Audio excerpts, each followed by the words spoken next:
তো শুরু করা যাক আজকের ভিডিওটা। আজকে আমরা রান্না করব মিক্স ফ্রাইড রাইস।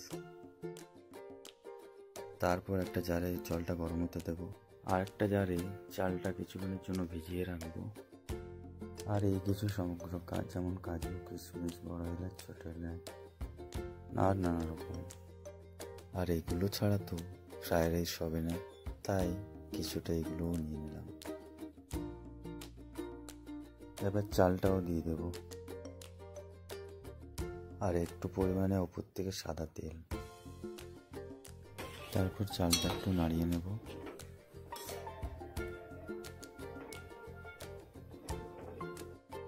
আরেকটা গ্যাসের ফ্লেমটা চালিয়ে নেব।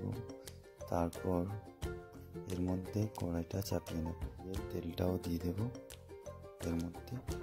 তারপরে বাকিটা দিয়ে একটু নাড়িয়ে নেব। আমার কাছে যা যা সবজি ছিল আস্তে আস্তে সব দিয়ে দিলাম, শুধু মটরটা বাকি আছে, লাস্টে দেব। এবার মটরটাও দিয়ে দিলাম,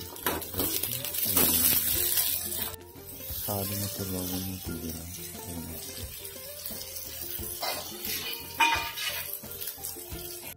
হয়ে গেলে আলাদা জারে বের করে রাখলাম। ভাতটা বেশ ফুটছে, তার মধ্যে স্বাদ অনুযায়ী লবণ দিয়ে দিলাম।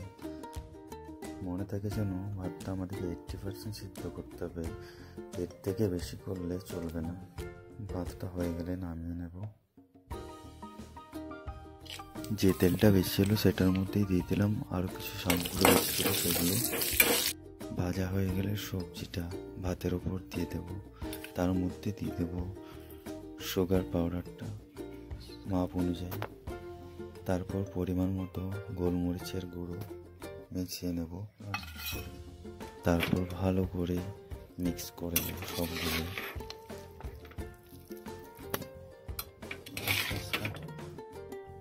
এরপর একটা প্লেটে বের করে নেব।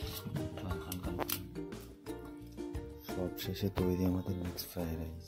আরও ভালো ভালো বাড়ির রান্না শিখতে হলে আমার পেজটা ফলো করুন। পুরো ভিডিওটা দেখার জন্য অসংখ্য অসংখ্য ধন্যবাদ।